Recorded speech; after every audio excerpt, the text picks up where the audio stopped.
Le célèbre prix Nobel de physique Albert Einstein est exposé à Taïwan, et c'est même la toute première fois que certains manuscrits quittent l'université hébraïque de Jérusalem pour cette exposition inédite.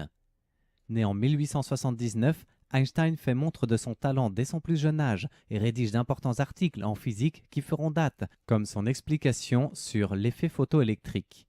Et dans les allées de l'exposition, c'est maquette à l'appui que le professeur Chang Xianghuang de la faculté de physique de l'Université nationale Tsinghua détaille cette explication d'Einstein.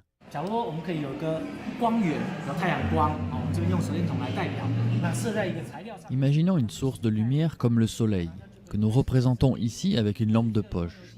En la projetant sur un matériau qui n'est autre qu'un panneau solaire, tout commence à s'éclairer. Nous apercevons les éclairages, puis les véhicules qui se déplacent. Avec une intensité plus grande de lumière, elles vont plus vite encore. Par cette maquette de simulation, nous expérimentons un phénomène fondamental expliqué par Einstein en 1905, qui a permis une application quotidienne dans notre société d'aujourd'hui.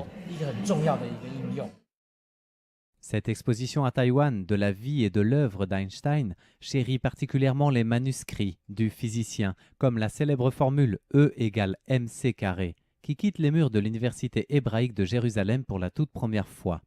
Plus qu'une formule, c'est tout un accomplissement que le professeur Hanoch Gutfreund salue précieusement.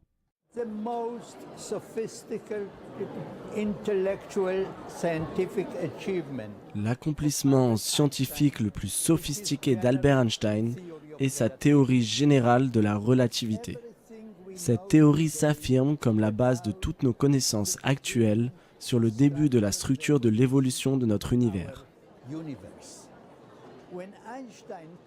Après avoir mis au point sa théorie, il l'a résumée dans un manuscrit de 46 pages.